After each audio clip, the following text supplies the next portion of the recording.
الحمد لله نحمده ونستعينه ونستغفره ونؤمن به ونتوكل عليه ونعوذ بالله من شرور أنفسنا ومن سيئات أعمالنا من يهده الله فلا مضل له ومن يضلله فلا هادي له ونشهد أن لا إله إلا الله وحده لا شريك له لا ضد له ولا ند له لا أصل له ولا نسل له لا مثل له ولا مثيل له ولا مثال له ولا نظير له ونشهد أن سيدنا وسندنا وحبيبنا وحبيب ربنا المبعوث إلى الأسود والأحمر والأصغر والأكبر والإنس والجان صلى الله تعالى عليه وعلى آله وأصحابه الذين هم خلاصة العرب والعرباء وخير الخلائق بعد الأنبياء عليهم الصلاة والسلام. أما بعد فأعوذ بالله من الشيطان الرجيم. بسم الله الرحمن الرحيم. الرحمن علم القرآن خلق الإنسان علمه البيان. وقال رسول الله صلى الله عليه وسلم خيركم من تعلم القرآن وعلمه. وعن أنس رضي الله تعالى عنه قال قال رسول الله صلى الله عليه وسلم كن عالما أو متعلما أو مستمعا أو محبا ولا تكن خامسا فتهلك أو كما قال عليه الصلاة والسلام. صدق الله المولانا العظيم وصدق رسوله النبي الأمي الكريم ونحن على ذلك لمن الشاهدين والشاكرين والحمد لله رب العالمين. আমরা সকলে محبت الشهيد درود شريف পড়ি। اللهم صل على محمد وعلى آل محمد كما صليت على إبراهيم وعلى آل إبراهيم إنك حميد مجيد. اللهم بارك على محمد وعلى آل محمد كما باركت على إبراهيم وعلى آل إبراهيم إنك حميد مجيد. سبحانك لا علم لنا إلا ما علمتنا إنك أنت العليم الحكيم.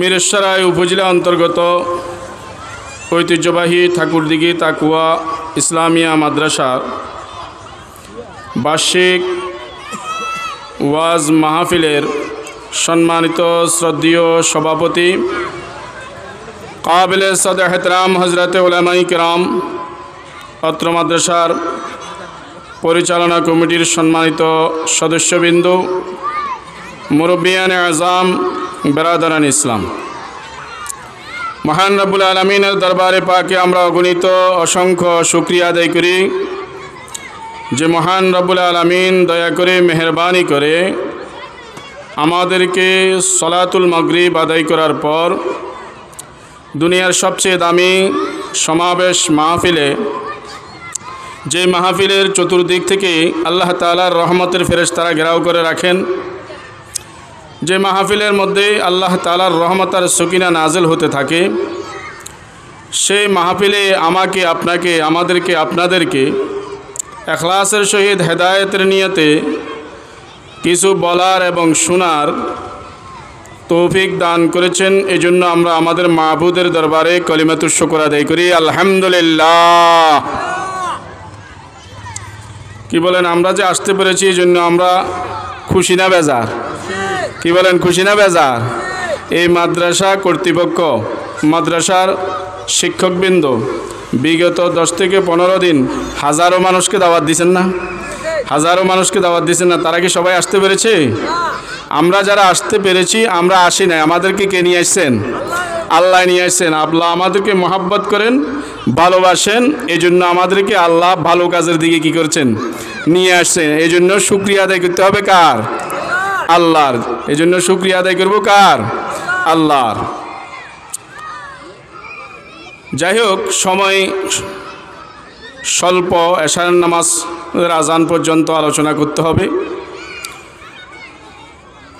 আমি কোরআনে মজিদ ফুরকানে হামিদের প্রসিদ্ধ একটি সূরা, যেই সূরার নাম আমরা সকলে জানি। সকলে জানি না? সবগুলো না জানলেও আমরা সমস্ত মুসলমান সূরা ইয়াসিনের নাম জানি, জানি না? সূরা আর রহমান জানি, সূরা ওয়াকিয়া নাম জানি, পুরা পড়তে না জানলেও নাম হলো জানি, সূরা মুলুক জানি, তারপরে সূরা ফিল থেকে সূরা ফাতিহা পর্যন্ত এই সূরাগুলোর নামও জানি, পড়তেও জানি। কি বলেন? কোরআনে মজিদ ফুরকানে হামিদের একটি প্রসিদ্ধ সূরা সূরাতুর রহমান, যেটাকে আমরা সূরা আর রহমান বলি। এই সূরার প্রথম 2টি আয়াত শরীফ আপনাদের সামনে তিলাওয়াত করেছি। আহাদিস রাসূল সাল্লাল্লাহু আলাইহি ওয়াসাল্লাম থেকে 2টি হাদিস শরীফ আপনাদের সামনে পাঠ করেছি। আল্লাহ তাআলা যদি তৌফিক দান করেন এবং আপনারা যদি দোয়া করেন, এই আয়াত এবং হাদিসকে সামনে রেখে এই মাদ্রাসা আমাদের জন্য কি উপকার করে, এখানে যে শিক্ষা দেওয়া হয় এটা কোন শিক্ষা, এটার উপরে আলোচনা করে আমরা বুঝার সকলে চেষ্টা করব। ওয়ামা তৌফিকি ইল্লা বিল্লাহ। প্রথমত যে মৌসুমটা চলতেছে, এই মৌসুমটা হলো রজব মাসের মৌসুম। কোন মাসের মৌসুম? রজব মাসের মৌসুম। আশহারে হুরুম, যে 4টি মাসের ভিতরে যুদ্ধ বিগ্রহ নিষিদ্ধ ছিল আল্লাহ রসুল সাল্লাল্লাহু আলাইহি ওয়াসাল্লামের সময়ে, এবং যেই মাসগুলা সম্মানিত মহিমান্বিত, এই মাসগুলোর মধ্যে একটা হলো রজব মাস। একটা হলো কি? রজব মাস। রজব মাস যখন আসতেন, আল্লাহ রসুল সাল্লাল্লাহু আলাইহি ওয়াসাল্লাম একটা দোয়া নিজেও পড়তেন, সাহাবায়ে কেরামকেও শিক্ষা দিয়েছেন, আমাদের জন্য এই শিক্ষা রেখে গিয়েছেন। আল্লাহ রসুল নিজেও পড়তেন, সাহাবায়ে কেরামকেও পড়ার জন্য শিক্ষা দিয়েছেন, আমাদের জন্য এই শিক্ষা রেখে গিয়েছেন। সেই দোয়াটা হলো, আমরা সকলে একটু পড়বো, আল্লাহুম্মা বারিক লানা ফি রজব ওয়া শাবান ওয়া বাল্লিগনা রমাদান। আবার পড়ি, আল্লাহুম্মা বারিক লানা ফি রজব ওয়া শাবান ওয়া বাল্লিগনা রমাদান। এই দোয়ার ভিতরে আল্লাহ তাআলার কাছে আমাদেরকে ফরিয়াদ করার জন্য শিক্ষা দিয়েছেন, আয় আল্লাহ, তুমি আমাদের জন্য রজব এবং শাবান মাসকে বরকতময় করো।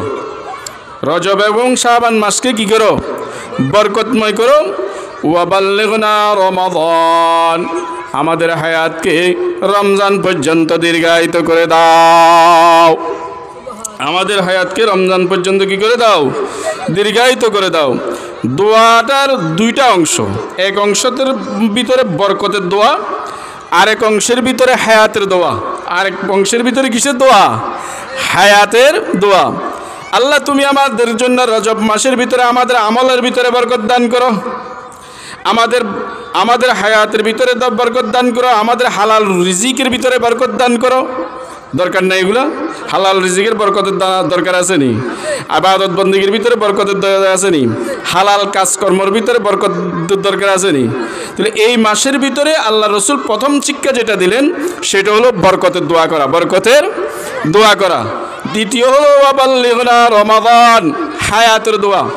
আমাদের হায়াতটাকে রমজান পর্যন্ত কি করে দাও? দীর্ঘায়িত করে দাও। কি জন্য? রমজান মাসে সানাবুট বেশি বেশি বিক্রি করতে পারবো, কাপড় দোকানে কাপড় বেশি কি হবে, বিক্রি হবে, সেল হবে। হ্যাঁ, 10 টাকার মাল 20 টাকা বিক্রি করতে হবে, এই জন্য না না, কি জন্য? রমজান পর্যন্ত হায়াত দীর্ঘায়িত করার জন্য আল্লাহ রসুল দোয়া শিক্ষা দিলেন। এজন্য আমরা সকলেই জানি রমজান মাসে একটা ফরজ আদায় করলে 70টা ফরজের সওয়াব আল্লাহ তাআলা আমল নামার ভিতরে লিখে দেন। সবাই বলি সুবহানাল্লাহ। সুবহানাল্লাহ একটু বড় করে বলবেন না? সুবহানাল্লাহ বললে লাভ না ক্ষতি? কি বলেন, লাভ না ক্ষতি? আল্লাহর হাবিব মুহাম্মদুর রাসূলুল্লাহ সাল্লাল্লাহু আলাইহি ওয়াসাল্লাম ইরশাদ করেন, তামলাউ মা বাইনাস সামাওয়াতি ওয়াল আরদ, আসমান থেকে জমিন পর্যন্ত যত খালি জায়গা আছে সমস্ত খালি জায়গা আল্লাহ রাব্বুল ইজ্জত ওই ব্যক্তির জন্য যে আল্লাহর কুদরতের কথা শুনে সুবহানাল্লাহ পড়বে, তার জন্য পুরা আসমান থেকে জমিন পর্যন্ত পুরা খালি জায়গা নেকি দিয়ে ভরপুর করে দিবেন। সুবহানাল্লাহ। আরো বড় করে বলেন সুবহানাল্লাহ। আরেক হাদিসের ভিতরে আছে সুবহানাল্লাহ মানে কি? আল্লাহর পবিত্রতা বর্ণনা করা। আল্লাহর কি করা? পবিত্রতা বর্ণনা করা। আল্লাহ তুমি পবিত্র। এই কথা যখন বললাম, আল্লাহ বলে যে বান্দা তুই আমাকে দেখলি না, শুনলি না, তুই আমাকে পবিত্র বলতেছস, আমি তো তোর সব কিছু দেখতেছি, সুতরাং আমি তোকেও জীবনের সমস্ত গুনাহ থেকে পবিত্র করে দিলাম। সবাই বলি সুবহানাল্লাহ। তাহলে সুবহানাল্লাহ বললে লাভ না ক্ষতি? পড়বেন তো নাকি বলে দিতে হবে? বক্তায় বললে বলবেন না, নিজের মন থেকে চলে আসতে হবে। নিজের মন থেকে কি চলে আসতে হবে সুবহানাল্লাহ। আরে আমরা যখন রুকুর ভিতরে সুবহান রাব্বিয়াল আযীম বলি, সুবহান রাব্বিয়াল আযীম বলি না, সেখানেও আল্লাহর পবিত্রতা কি করি? বর্ণনা করি। এই বলাটা যদি আমার অন্তর থেকে, দিল থেকে ইখলাসের সহিত হয়, তো আল্লাহ কি বলেন? আপনি আর আমি যখন রুকুর ভিতরে সুবহান রাব্বিয়াল আযীম, সুবহান রাব্বিয়াল আযীম, সুবহান রাব্বিয়াল আযীম বলি, আল্লাহর হাবিব ঘোষণা করেন, তখন আল্লাহ জবাব দেন। কি জবাব দেন? আল্লাহ জবাব দেন, বলেন সাব্বাহতানি, তুমি আমাকে পবিত্র করলা, তুমি আমাকে কি করলা? পবিত্র করলা, পবিত্র বললাম। সাব্বাহতুকা, আমি তোমাকে পবিত্র করে দিলাম। সুবহানাল্লাহ, আমি তোমাকে কি করে দিলাম? পবিত্র করে দিলাম। সেজদার ভিতরে যাই যখন বলি সুবহান রাব্বিয়াল আলা, সুবহান রাব্বিয়াল আলা, সুবহান রাব্বিয়াল আলা, আল্লাহর বড়ত্ব বর্ণনা করলাম। সেখানে আল্লাহর কি করলাম? বড়ত্ব বর্ণনা করলাম। আল্লাহ বললেন যে বান্দা তুমি আমাকে বড় বললা, আমি তোমাকে বড় করে দিলাম।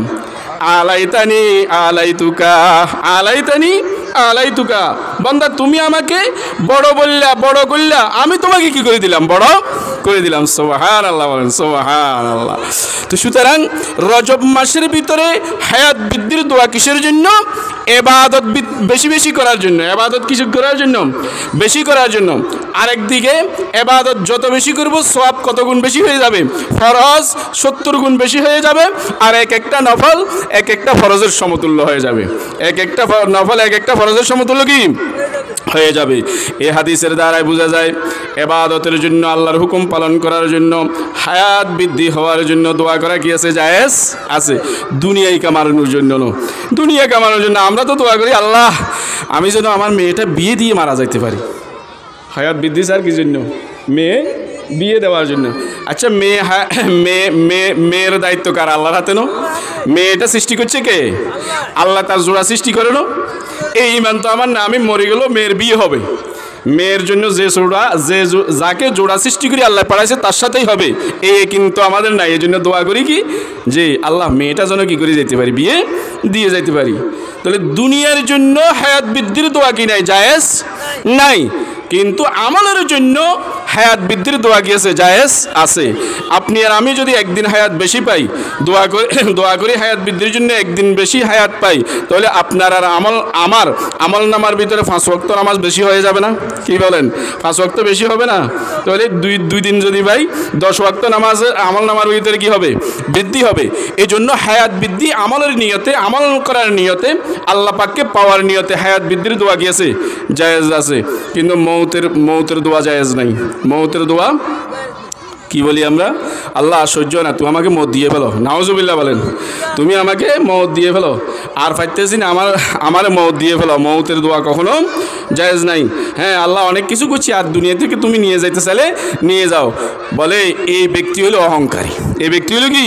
অহংকারী। সে আল্লাহকে বুঝাইতে চায় যে আমি আখিরাতের জন্য এখন কি হয়ে গেছি? পুরাপুরি তৈয়ার হয়ে গেছি আল্লাহ, তুমি যেগুলো নিয়ে যাওয়ার জন্য বলছো এগুলো আমি কি রেডি করি বলছি, আমার কি দিয়ে বলা মত দিয়ে ফেললে আমি কি পরকালে পার হয়ে যেতে পারবো। এরকম অবস্থা কি কারো আছে? কি বলেন আছে? সারা জীবন নেক আমল করলাম, আল্লাহ পাকের একটি নেয়ামতের শুকরিয়া আদায় করা কি হবে না? সম্ভব হবে না।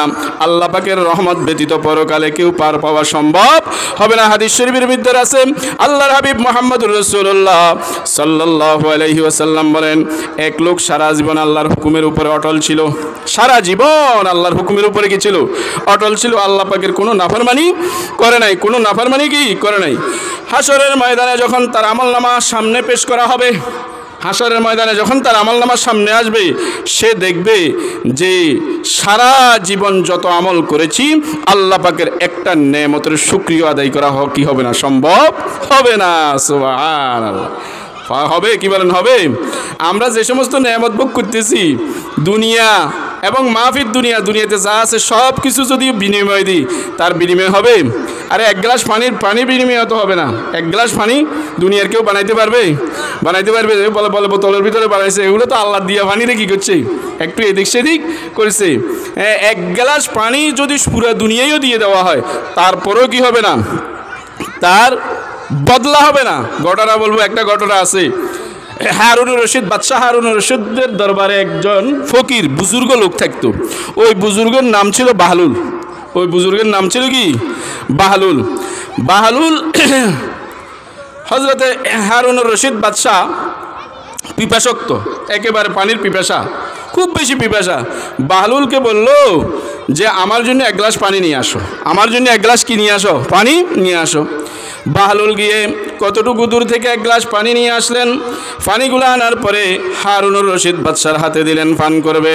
পান করার পূর্ব মুহূর্তে বাহলুল বলল যে বাদশাহ সাহেব একটু অপেক্ষা করেন, একটু কি করেন? অপেক্ষা করেন। আমি একটা কথা বলতে চাই, আপনাকে প্রশ্ন করতে চাই। আগে আমার প্রশ্নের উত্তরটা দিবেন, তারপরে আপনি পানিটা পান করবেন। তারপরে আপনি পানিটা কি করবেন? পান করবেন। বাহলুলকে জিজ্ঞাসা করে হারুনুর রশিদ বাদশাহ, বলো বাহলুল তুমি কি প্রশ্ন করবা? বলে বাদশাহ হারুনুর রশিদ, বাদশাহ সাহেব আপনার যদি এখন এমন পিপাসা হয় যে পিপাসায় পানি যদি আপনি না পান করেন তাহলে মারা যাবেন। তাহলে কি করা যাবেন? মারা যাবেন। পানির অপর নাম জীবন। কি বলেন? পানির অপর নাম জীবন। তো এমন পিপাসা, যেই পিপাসার কারণে আপনি মারা যাবেন, এমতো অবস্থায় আপনার কাছে পানি নেই। কোনো একজন ব্যক্তি আসি এক গ্লাস পানি নিয়ে আপনাকে বলল আপনাকে এক গ্লাস পানি দিতে পারি, আপনার বাদশাহী আমাকে দিয়ে দিতে হবে, আপনি কি দিয়ে দেবেন? আপনি কি দিয়ে দেবেন? হারুন রশিদ বাদশাহ গজে, আমি বাঁচলে না আমার কি বাদশাহী, আমি মারা গেলে তো আমার বাদশাহী নেই, আমার মারা গেলে আমার কি নেই? বাদশাহী নেই। আমার আগে বাঁচা দরকার, তারপরে কি বাদশাহী। যদি বলে যে তোমার এক গ্লাস পানির বিনিময়ে আমি তোমাকে বাদশাহী দিয়ে দিতে হবে, আমি দিতে তৈয়ার, তারপরেও আমি এক গ্লাস পানি পান করি বাঁচতে হবে। তারপরেও এক গ্লাস পানি পান করি কি করতে হবে? বাঁচতে হবে। তাহলে পুরো দুনিয়ার বাদশাহী এক গ্লাস পানির মোকাবেলা হইতেছে? কি বলেন? এক গ্লাস পানির বিনিময় হইতেছে না। এখন বলে আপনি তো এখন যে পানিটা আপনাকে আপনার হাতে তুলে দিলাম, কোনো বিনিময় লাগলো না, আপনি তো পুরা বাদশাহী দিয়ে দেওয়ার জন্য তৈরি। এক গ্লাস পানির বিনিময়ে আপনার কোনো বিনিময়ের দরকার নেই, এখন বিনিময় দেওয়া হচ্ছে না। তবে একটা কথা হলো, আপনি যখন পানি পান করবেন একটু বিসমিল্লাহির রহমানির রহিম আল্লাহকে স্মরণ করি, আল্লাহর নামকে স্মরণ করি পানিটা কি করেন? পান করেন। আল্লাহকে স্মরণ করি পানিটা কি করেন? পান করেন। এখন বাদশাহ হারুনুর রশিদ ওই পানিটা বিসমিল্লাহির রহমানির রহিম বলেই কি করলো? পান করলো। কাল পান করার পরে এখন বাহলুল আবার প্রশ্ন করে। বাহলুল বলে যে বাদশাহ সাহেব আপনি তো পানি পান করলেন, এখন এই পানিগুলো তো আল্লাহ আমাদেরকে আবার অটোমেটিক কি করে? বাহির করে দিন। এখন যদি এমন অবস্থা হয় আপনার প্রস্রাব বন্ধ হয়ে গেল, প্রস্রাব কি হয়ে গেল? বন্ধ হয়ে গেল, পানিগুলো কি হইতেছে না? বাহির হইতেছে না। আপনার জ্বালা যন্ত্রণা এমন সৃষ্টি হয়ে গেল, আপনার জ্বালা যন্ত্রণা এমন সৃষ্টি হয়ে গেল যে আপনি মারা যাবেন প্রস্রাব যদি না করেন। এখন কোনো ডাক্তার যদি আসি বলে যে আপনার প্রস্রাব করানোর ব্যবস্থা করে দেব আপনাকে, আপনি আমাকে পুরো দুনিয়ার বাদশাহী যেটা সেটা আমাকে দিয়ে দিতে হবে, আপনি দিবেন? বাদশাহ হারুনুর রশিদ পূর্বে যেই উত্তর এখনও সেই উত্তর, আমি বাঁচলেই না আমার বাদশাহী, আমি মারা গেলে বাদশাহী দিয়ে কী করবো? কোনো ডাক্তার যদি বলে সারা পৃথিবীর বাদশাহী দিয়ে দিলে আমার প্রস্রাব করাবে, পাচ্ছার ব্যবস্থা করে দেবে, আমি আমার পুরা জাহানের বাদশাহী তাকে দিয়ে দিতে রাজি, তারপরেও আমি প্রস্রাব করে বাঁচতে হইতে হবে, তারপরেও আমি প্রস্রাব করে কী করতে হবে? বাঁচতে হবে। বলে এই জন্য আপনাকে আরেকটা কাজ করতে হবে, যেহেতু আপনি পান করেছেন, যেহেতু আমি কি করেছেন, আপনি পান করেছেন, হ্যাঁ, আল্লাহ পাক এটাকে বাহির করে দিবে, আপনি কি করতে হবে? শুকরিয়া আদায় করতে হবে। কি করতে হবে? শুকরিয়া। শুরুতে বিসমিল্লাহ, আর যখন পান করে ফেলছেন কি বলবেন? আলহামদুলিল্লাহ, আলহামদুলিল্লাহ। মনে থাকবে তো ইনশাআল্লাহ? পানি দেখে পান করবেন। পানি কি করবেন? দেখে দেখে। পানির ভিতরে পিঁপড়া থাকে না, অনেক সময় ময়লা থাকে না, এগুলো আমাদের জন্য শরীরের জন্য কি ক্ষতিকর। তো আল্লাহর রসুল ডাক্তার ছিলেন না 1400 বছর আগে, এগুলা যে আমাদেরকে ক্ষতি করবে এই জন্য নির্দেশ দিয়ে গেছেন, আদর্শ দিয়ে গেছেন। বললেন যে তোমরা পানিগুলা দেখে খাইবা, দেখে কি করবা? পান করিবা। তারপরে বসি পান করিবা, বসি পান করিবা। তারপরে বিসমিল্লাহ পড়ে পান করিবা, বিসমিল্লাহ পড়ে পান করিবা। 3 শ্বাসে পান করিবা, একটু একটু করে 3 শ্বাসে পান করিবা। গট গট গট গট করে অনেক সময় ডালে দিই, তারপর নাক তাল্লাই উঠে না, কষ্ট পায় না। তো আল্লাহ রসুল এই কষ্ট থেকে বাঁচার জন্য কি বললেন? 3 শ্বাসে কি করিবা? পান করিবা। আর পানি পান করার পরে যেহেতু 1 গ্লাস পানির বিনিময় পুরা দুনিয়াই হইতে পারে না, এটা তুমি যে বিনা পয়সায় পান করলা, এই জন্য আল্লাহর কি করিবা? শুকরিয়া আদায় করিবা। আলহামদুলিল্লাহ, আলহামদুলিল্লাহ। তো বলছিলাম হায়াত বৃদ্ধির জন্য দোয়া জায়েজ আছে, মৃত্যুবরণ করার জন্য কি নাই? দোয়া জায়েজ নাই। এখন আমরা যারা বলি আমার মত দিয়ে গেল, এটা আমরা কি করি? ভুল করি। সবসময় হায়াত বৃদ্ধির জন্য দোয়া করবেন, দুনিয়া কামানোর জন্য নয়, দুনিয়া কামানোর জন্য নয়, ইবাদত করার জন্য, ইবাদত করার জন্য, আল্লাহ পাকের হুকুম পালন করার জন্য। তাহলে এই রজব মাসের প্রথম আমল যেটা, এটা রজব শাবান রমজানের আগ পর্যন্ত আমরা সকাল বিকাল পড়তে থাকবো আল্লাহুম্মা বারিক লানা ফি রজব ওয়া শাবান ওয়া বাল্লিগনা রমাদান। এই দোয়া পড়ার দ্বারায় রমজান পর্যন্ত হায়াত বৃদ্ধির জন্য দোয়া চাইছি না। কি উদ্দেশ্য ছিল? রমজানের জন্য যেন আমি বেশি কি করতে পারি? ইবাদত করতে পারি। কোনো লোক রমজানের আগে মারা গেল কিন্তু দোয়া এটা পড়ছে, রমজানের আগে মারা গেল দোয়া এটা পড়ছে, বলতেছে যে সে ব্যক্তি কবরের ভিতরে যাওয়ার পরও ওই সমস্ত মানুষ যারা রমজানের ভিতরে বেশি বেশি আমল করে নেকি কামাই করতেছে, এই ব্যক্তি মারা যাওয়ার পরও এই ব্যক্তির আমল নামার ভিতরে ওই ধরনের নেকি চলে যাবে। সবাই বলেন সুবহানাল্লাহ। কেন? কেন? সে তো দোয়া করেছিল তাদের মতো যারা জীবিত অবস্থায় ইবাদত করতেছে, সেও তো আল্লাহর কাছে চাইছিল আমি জীবিত থাকি যেন কি করতে পারি? ইবাদত করতে পারি। এই জন্য আল্লাহ পাক তার হায়াত রাখেন নাই, দুনিয়া থেকে চলে গেছে, কিন্তু ইবাদত থেকে তাকে কি করবেন না? মাহরুম করবেন না। নেকি থেকে কি করবেন না? মাহরুম করবেন না। এই তো মারা গেল, জীবিত আছেন, আপনি কি আছেন? জীবিত আছেন কিন্তু অসুস্থ, কিন্তু কি অসুস্থ, হয়তো হাসপাতালে, আর না হলে বাড়ির বিছনায়, বাড়ির বিছনায়। আপনি তো দোয়া করেছিলেন, আমি তো দোয়া করেছিলাম, আল্লাহ আমাকে হায়াত বৃদ্ধি করে দাও রমজান পর্যন্ত, যাতে করে আমি কি করতে পারি? বেশি বেশি আমল করতে পারি। এখন অসুস্থতা এটা কি আল্লাহর পক্ষ থেকে, বন্দার পক্ষ থেকে? কার পক্ষ থেকে বলেন? আল্লাহর পক্ষ থেকে না? তো আল্লাহ তাআলা ওই ব্যক্তি, যে ব্যক্তি অসুস্থতার কারণে রমজান মাসের ভিতরে আমল করতে পারলো না, কিন্তু তার দিলের ভিতরে আকাঙ্ক্ষা ছিল, আল্লাহর কাছে দোয়া করেছিল ওয়া বাল্লিগনা রমাদান, আমাকে রমজান পর্যন্ত হায়াত বৃদ্ধি করে দাও। এই দোয়ার কারণে সে আমল করতে না পারায়ও যে সমস্ত মানুষ আমল করেছে তাদের সমান সওয়াব তার আমল নামার ভিতরে দিয়ে দেওয়া হবে। সুবহানাল্লাহ, সুবহানাল্লাহ। অসুস্থ সুস্থ, কিন্তু আপনি হালাল কিছু কাজ করতে হইতেছে, ব্যবসা বাণিজ্য করতে হয়েছে হালালভাবে, হ্যাঁ, এই সমস্ত কাজের কারণে আপনি আমলের ভিতরে কমতি হয়ে গেছে, আমলের ভিতরে কি হয়ে গেছে? কমতি হয়ে গেছে। অন্যান্য মানুষ যত আমল করেছে আপনি ততটুকু আমল করতে পারেন নাই। তারপরেও যে আপনার ভিতরে, দিলের ভিতরে প্রেরণা ছিল, আপনি হায়াত বৃদ্ধি চেয়েছেন রমজান পর্যন্ত বেশি বেশি আমল করার জন্য, কিন্তু হালাল কিছু কাজকর্মের কারণে আমল বেশি করতে পারেন নাই। আল্লাহ তাআলা আপনার আমল নামার ভিতরেও ওই সমস্ত মানুষ যারা ফ্রি থেকে বেশি বেশি আমল করেছে তাদের সমতুল্য সওয়াব দান করে দিবেন। সুবহানাল্লাহ। তাহলে দোয়াটা পড়বো তো ইনশাআল্লাহ, পড়বো তো ইনশাআল্লাহ। আল্লাহুম্মা বারিক লানা ফি রজব ওয়া শাবান ওয়া বাল্লিগনা রমাদান। দ্বিতীয়, আজকে রজব মাসের 27তম রাত্রি, 27তম রাত্রি। এই রাত্রে আল্লাহ রসুল সাল্লাল্লাহু আলাইহি ওয়াসাল্লামের কী হয়েছিল? মেরাজ হয়েছিল। সেদিকে আমি যাব না। এজন্য মেরাজ কী জন্য হয়েছে, মেরাজের শিক্ষা কি, আসরের নামাজের পরে বয়ান হয়েছে। আসরের নামাজের পরে কি হয়েছে? বয়ান হয়েছে। সেদিকে আমি যাচ্ছি না। আমি আপনাদের সামনে যেই আয়াত শরীফ তেলাওয়াত করেছি, সময় যতটুকু আছে এতটুকুর ভিতরে ইনশাআল্লাহ কিছু আলোচনা করার চেষ্টা করব ওই আয়াতের উপরে। সূরা আর রহমান, সূরা আর রহমান, এই সূরার ভিতরে আল্লাহ তাআলা রহমানের পরিচয় দিয়েছেন। কিসের পরিচয়? রহমানের পরিচয় দিয়েছেন। আর রহমান আল্লামাল কোরআন, রহমান তিনি যিনি মানুষকে কোরআন শিক্ষা দিয়েছেন, যিনি কোরআন শিক্ষা দিয়েছেন। খলাকাল ইনসান, রহমান তিনি যিনি মানুষ সৃষ্টি করেছেন, যিনি মানুষ সৃষ্টি করেছেন।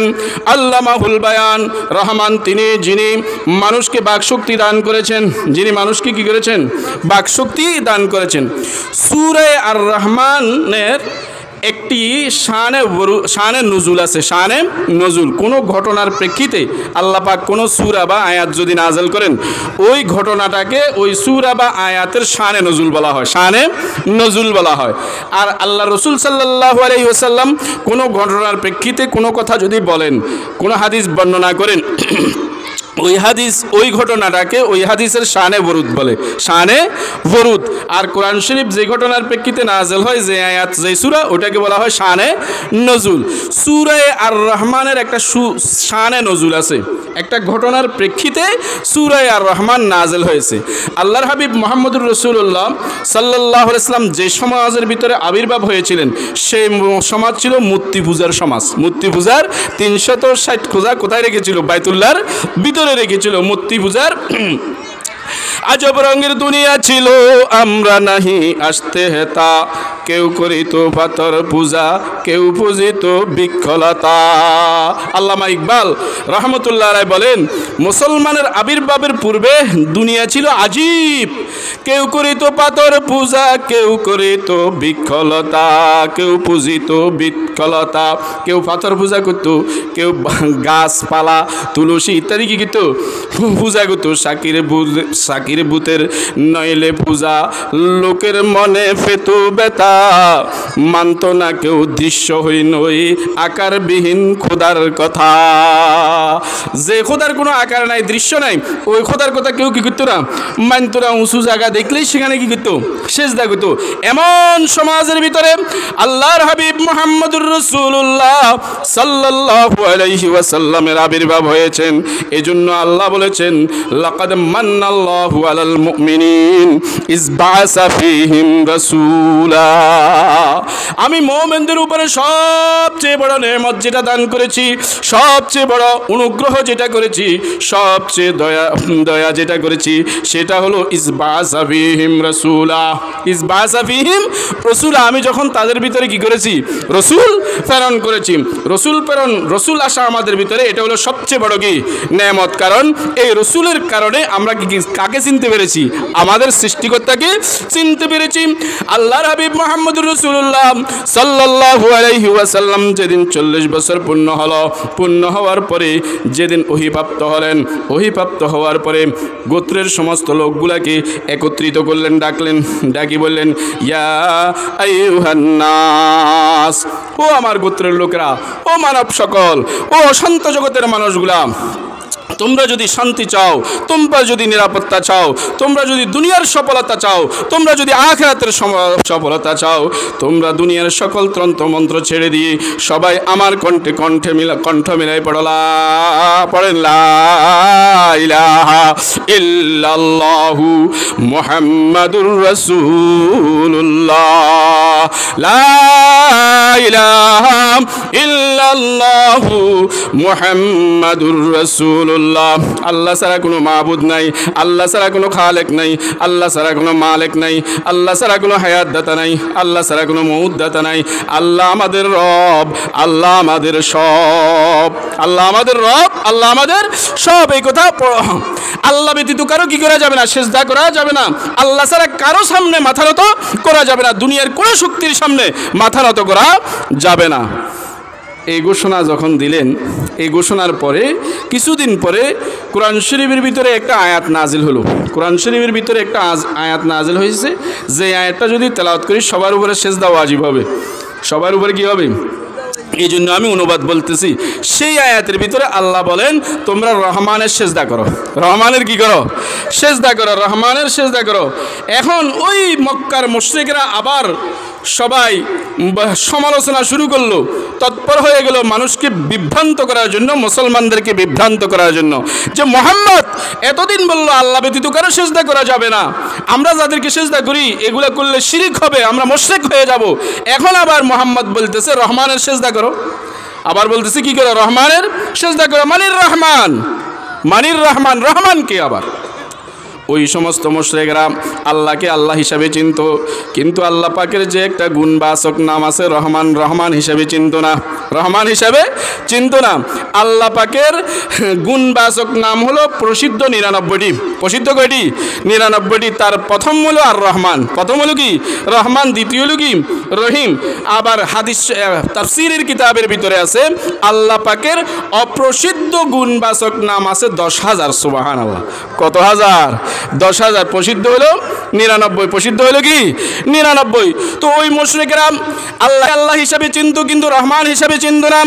আর মুসলমানরা আল্লাহকে আল্লাহ হিসাবেও চিনেন, রহমান হিসাবেও চিনেন, রহিম হিসাবেও চিনেন। এখন মুশরিকরা যখন রহমানের সেজদা করো আয়াত নাজিল হলো, আল্লাহর হাবিব মুহাম্মদুর রাসূলুল্লাহ সাল্লাল্লাহু আলাইহি সাল্লামের সমালোচনা শুরু করে দিল। মুহাম্মদ এতদিন বলেছে আল্লাহ ব্যতীত কারো সেজদা করা যাবে না, এখন বলতেছে আবার রহমানের সেজদা করো, কিছুদিন পরে বলবে আরেক কিছুর সেজদা করো। এরকম সমালোচনা করে মুসলমান যারা হয়েছে তাদেরকে বিভ্রান্ত করার কি করেছে? চেষ্টা করেছে। আল্লাহ পাক রাব্বুল ইজ্জাত এই রহমানের পরিচয় দিতে গিয়ে রহমানকে এই সূরায়ে আর রহমান কি করলেন? নাজিল করলেন। সূরায়ে আর রহমান কি করেছেন? নাজিল করেছেন। রহমানের পরিচয় দেন আর রহমানু আল্লামাল কুরআন। রহমানকে যিনি কোরআন শিক্ষা দিয়েছেন, রহমানকে যিনি কোরআন শিক্ষা দিয়েছেন।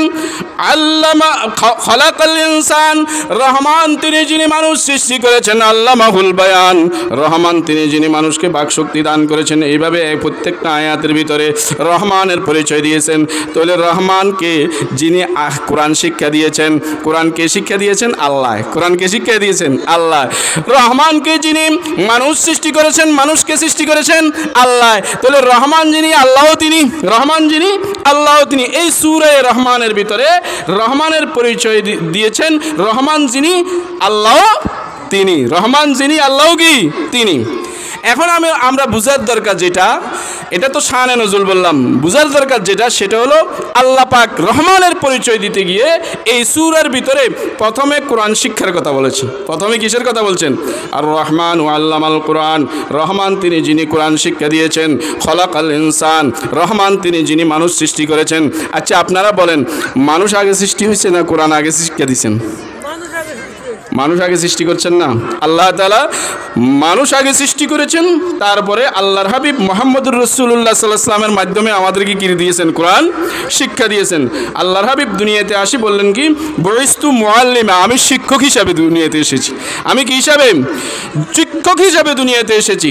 আল্লাহর হাবিবের প্রথম কাজ যেটা ছিল, ইয়াতলু আলাইহিম আয়াতি, ইয়াতলু আলাইহিম আয়াতিক। প্রথম কাজ যেটা সেটা হলো আল্লাহর আয়াতগুলা, আল্লাহ পাকের বাণীগুলা মানুষকে তেলাওয়াত শিক্ষা দিবে। মানুষকে কি শিক্ষা দিবে? তেলাওয়াত শিক্ষা দিবে। তাহলে কোরআন শরীফের শিক্ষা যেটা, কোরআনের শিক্ষা যেটা সেটা হলো পরে, মানুষ সৃষ্টি হলো কি আগে, মানুষ সৃষ্টি হলো আগে। এটা হলো বাস্তবতা, এটা হলো কি বাস্তবতা। কিন্তু বর্ণনা, আল্লাহ পাক যে বর্ণনা দিলেন এই বর্ণনার ভিতরে আল্লাহ মানুষ সৃষ্টির কথা আগে বলেন নাই, কোরআন শিক্ষার কথা আগে বলেছেন। বলছেন আল রহমানু আল্লামাল কোরআন, রহমান তিনি যিনি কোরআন শিক্ষা দিয়েছেন। এরপরে বলছেন খলাকাল ইনসান, যিনি মানুষ কি করেছেন? শিক্ষা, মানুষ সৃষ্টি করেছেন।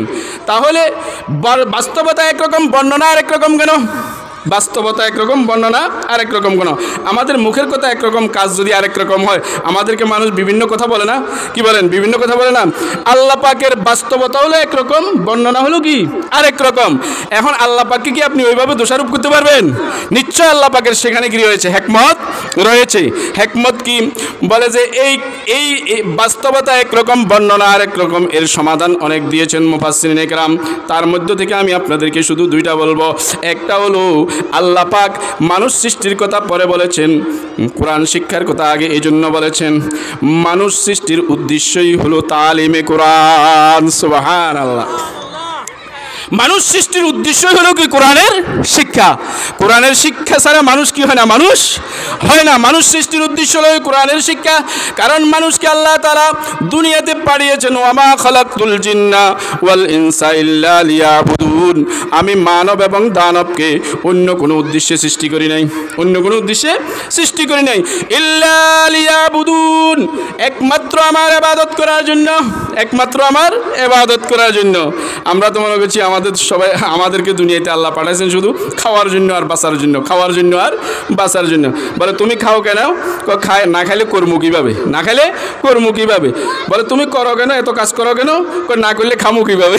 না করলে খামু কীভাবে? কথা এটা না, কাজ না করলে বাড়িতে বসে থাকলে বাচ্চা রেখে খাইতে আর মনে, এই কথা আমরা বলি না।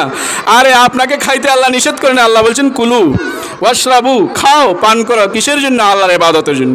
আল্লাহর ইবাদতের জন্য। আপনি তো বলতে হবে আমি না খাইলে ইবাদত কিভাবে করবো, না খাইলে ইবাদত কিভাবে করবো, আর কাজ না করলে, হালাল কাজ না করলে খামু কিভাবে, আর না খাইলে ইবাদত কিভাবে করবো, ইবাদত কিভাবে করবো, এটা আমাদের মুখ থেকে আসে না। বলে কাজ করি কি জন্য? হ্যাঁ, খাওয়ার জন্য। আর খাওয়ার জন্য খাইতে হলে কি করতে হবে? করতে হবে। হ্যাঁ, খাইতে হলে করতে হবে, করতে হলে কি করতে হবে? খাইতে হবে। না খাইলে কর্ম কিভাবে? না খাইলে কর্ম কিভাবে? এখন আমাদেরকে পাঠাইছেন আল্লাহ ইবাদতের জন্য। আমরা খাবো, করবো, সব কিছু কিসের জন্য? ইবাদতের জন্য। তো আল্লাহ পাক যে বললেন ওয়ামা খালাকতুল জিন্না ওয়াল ইনসা ইল্লা লিয়াবুদুন, আমি মানব এবং দানবকে অন্য কোনো উদ্দেশ্যে সৃষ্টি করি নাই, একমাত্র আমার ইবাদতের জন্য সৃষ্টি করেছি। এই ইবাদত যেগুলা আল্লাহ পাক আমাদেরকে দিয়েছেন, এগুলা কিসের মাধ্যমে আসছে? কোরআনের মাধ্যমে না? কি বলেন? কোরআনের মাধ্যমে না? কোরআনের মাধ্যমে। তো এই জন্য বলা হয় যে মানুষ সৃষ্টির উদ্দেশ্যই হলো কি? তালিমে কোরআন। কোরআনের জন্য মানুষকে সৃষ্টি করেছেন। এজন্য আল্লাহ তাআলা বর্ণনার ক্ষেত্রে তালিমে কোরআনের কথা আগে বলেছেন, তারপরে মানুষ সৃষ্টির কথা বলেছেন। তারপরে কি? দ্বিতীয় কারণ আমরা কিছু মানুষ আছি বাস্তব মানুষ, আর কিছু মানুষ আছি দেখতে শুনতে মানুষ। দেখতে শুনতে মানুষ। আমরা একজনকে বলি না, আর তুই তো মানুষ না, তুই গরুর চেয়েও খারাপ। বলি কি বলি না বলেন? সমাজে এই কথাটা আছে কি নাই? আছে কি নাই? আছে না? আসলে সে মানুষ ন, তারে কি বললেন? গরুর চেয়ে খারাপ। হ্যাঁ, তুই হাইওয়ান জানোয়ার থেকেও খারাপ। এই কথা এই গালিটা সমাজে আছে না নাই? বলেন আছে না নাই? কেন? বলে তার কাছে মানুষের স্বভাব নাই। স্বভাব কিসের মতো হয়ে গেছে? গরু ছাগলের মতো হয়ে গেছে। এই জন্য তাকে মানুষ কি বলে? তুই মানুষ না, তুই কি হয়ে গেছস? গরু ছাগল হয়ে গেছস। তাহলে সে কি দেখতে শুনতে মানুষ না বাস্তব মানুষ? বলেন, সে দেখতে শুনতে মানুষ কিন্তু বাস্তব মানুষ নয়। আমরাও, আপনারাও, আপনাকে আপনার বন্ধু অনেক দিন পরে দেখা হয়েছে, বিদেশ থেকে আসছে, দেখা হয়েছে। বন্ধু, দোস্ত, তোমার ছেলে কয়জন? তারা কি করে? তারা কি করে? জিজ্ঞাসা এটা করে কি করে না? ছেলে মেয়ে কয়জন বিয়ে দিছ? মেয়ে কয়জন বিয়ে দিছ? ছেলেরা কারা কি করে? এই কথা জিজ্ঞাসা করে কি করে না? তো আপনি আর আমি কি উত্তর দিই? ছেলে তো আর 4 জন আল্লাহ দিছিল, ইমানদার হইলে আল্লাহ দিছিল কয়ারি, আর নইলে ইমানের পাওয়ার যদি দিলের ভিতরে না থাকে, বলে ছেলে 4 জন। হ্যাঁ, এই 4 জনের ভিতরে 3 জন মানুষ হয়েছে লেখাপড়া করি, আরেকজন মানুষ হয় না। দোস্ত কইস না, হেতের কথা কইস না। কথা এটা আপনারা বলেন কি বলেন না? বলেন কি বলেন না? তাহলে 3 জন মানুষ হয়েছে বললেন, আরেকজন মানুষ হয় না, সে কি মানুষ না? সে কি মানুষ না? বলে সেও মানুষ, কিন্তু সে বাস্তব মানুষ না। সে বাস্তব মানুষ না। একটা হলো মানুষ, আর একটা হলো মানুষত্ব। মানুষের ভিতরে যদি মানুষত্ব থাকে, সে হলো বাস্তব মানুষ।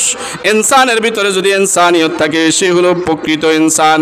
মানুষের ভিতরে মানুষত্ব যদি না থাকে, ইনসানের ভিতরে ইনসানিয়ত যদি না থাকে, সে দেখতে শুনতে যদিও মানুষ, তার সম্পর্কে আল্লাহ তাআলা কোরআনে মজিদ ফুরকানে হামিদের ভিতরে ঘোষণা করেছেন উলাইকা কাল আনআম, তারা হলো চতুষ্পদ জন্তুর মতো। কিসের মতো? চতুষ্পদ জন্তুর মতো। আল্লাহ আরো একটু আগাই বলেন বালহুম মাদল। শুধু চতুষ্পদ জন্তুর মতো নয়, চতুষ্পদ জন্তু থেকেও নিকৃষ্ট। নাউজুবিল্লাহ বলেন না? চতুষ্পদ জন্তু থেকেও কি নিকৃষ্ট। আল্লাহ মানুষ যাদের কাছে মানুষত্ব নাই, যে মানুষের কাছে, যে ইনসানের কাছে ইনসানিয়ত নাই, তাদের সম্পর্কে বললেন যে তারা, প্রথমে বলছেন তারা উলাইকা কাল আনআম, তারা হলো চতুষ্পদ জন্তুর মতো। এরপরে বললেন বালহুম আদল, তার চেয়েও নিকৃষ্ট। তার চেয়েও কি, তার চেয়ে নিকৃষ্ট কেন বললেন? আল্লাহ তাআলা মানুষকেও বানাইছেন কাজের জন্য, আবার হাইওয়ান জানোয়ারকেও বানাইছেন কাজের জন্য। মানুষের কাজ আলাদা, হাইওয়ান জানোয়ারের কাজ আলাদা। আলাদা না? মানুষের খাদ্য আলাদা, হাইওয়ান জানোয়ারের খাদ্য আলাদা। মানুষের স্বভাব চরিত্র একরকম, হাইওয়ান জানোয়ারের স্বভাব চরিত্র আর একরকম। হাইওয়ান জানোয়ারকে আল্লাহ তাআলা যেই স্বভাবে পাঠিয়েছেন সেই স্বভাবের উপরে তারা অটল, তারা সেখান থেকে কি হয় না, অতিরঞ্জিত হয় না। মনে করেন, সংক্ষেপে বুঝাই, আমরা গ্রামের মানুষ গরু পালি না? গরুর স্বভাব হলো সে যখন লুড়ি থাকে তার পায়খানা প্রস্রাবের দরকার হলে দাঁড়ায় যাইব না। সে কখনো বসি লুড়া অবস্থার ভিতরে পায়খানা প্রস্রাব করবে না। এটা হলো গরুর স্বভাব। এটা হলো কি, গরুর স্বভাব। আর মানুষকে আল্লাহ তাআলা বানাইছেন গোপনে, যেখানে কেউ দেখে না, পর্দার ভিতরে সুন্নত তরিকায় বসি কি করার জন্য, প্রস্রাব করার জন্য, প্রস্রাব পায়খানা করার জন্য। এখন গরুর স্বভাব হলো দাঁড়াই প্রস্রাব করা, মানুষের স্বভাব হলো কি, বসি প্রস্রাব করা। গরু তার স্বভাব থেকে কখনো অতিরঞ্জিত করে বসি বসি কি করে নাই, প্রস্রাব করে নাই, প্রস্রাব করে নাই। করছে দেখছেন? হ্যাঁ, খুব বেশি অসুস্থ হয়ে গেলে সেটা তো কি ভিন্ন কথা। আর আমাদেরকে আল্লাহ তাআলা বানাইলেন, আল্লাহর হাবিব শিক্ষা দিলেন, তুমি ঘরের ভিতরে যেখানে কেউ দেখে না সেখানে সুন্নত তরিকায় বসে কী করো, প্রস্রাব করো। আমি আর আপনি কী করি, রাস্তার পাশে মানুষকে দেখাই দাঁড়াই প্রস্রাব করি না? আমাদের ভিতরে কিছু মানুষ আছে না নাই? তাহলে গরু তো স্বভাব থেকে কী হয় নাই, অতিরঞ্জিত করে নাই। আমি আর আপনি স্বভাব থেকে কী করে ফেলছি, অতিরঞ্জিত করে ফেলছি। এই জন্য আল্লাহ বলেন যে আমি হাইওয়ান জানোয়ারকে যেই কাজের জন্য পাঠাইছি, হ্যাঁ, সে তার অবস্থানে আছে, সে অতিরঞ্জিত করে নাই। সে নিজের মালিকের ক্ষেত না আরেকজনের মালিকের ক্ষেত, সেটা বোঝার জন্য তাকে কি আমি কি দিই নাই, বিবেক দিই নাই। এই জন্য সে মালিকের ক্ষেতও খায়, আবার অন্যজনের ক্ষেতও খায়। মানুষকে আমি বিবেক দিয়েছি নিজের হক খাওয়ার জন্য, অপরের হক না খাওয়ার জন্য এই বিবেক দিয়েছি। মানুষ যখন তার হক সে খায়, অন্যের হকও খায়। এখন গরু তো আপন স্বভাবের ভিতরে আছে, মানুষ তো তার আপন স্বভাবের ভিতরে নাই। এজন্য এই সমস্ত মানুষগুলা বালহুম আদাল, গরুর চেয়েও নিকৃষ্ট। গরুর চেয়ে কি নিকৃষ্ট। তো এই জন্য আল্লাহ পাক রব্বুল ইজ্জত এই আয়াতের ভিতরে, এই সূরা রহমানের ভিতরে রহমানের পরিচয় দিতে গিয়ে বললেন যে আল্লামাল কোরআন খলাকাল ইনসান। মানুষগুলা বাস্তব মানুষ তখন হয়, মানুষের ভিতরে মানুষত্ব তখন আসে, মানুষের ভিতরে ইনসানের ভিতরে ইনসানিয়ত তখন আসে যখন মানুষের ভিতরে কোরআনের শিক্ষা আসে। যখন মানুষের ভিতরে কি আসে, কোরআনের শিক্ষা আছে। কোরআনের শিক্ষা ছাড়া কোনো মানুষ প্রকৃত মানুষ হয় না, প্রকৃত কি হয় না, মানুষ হয় না।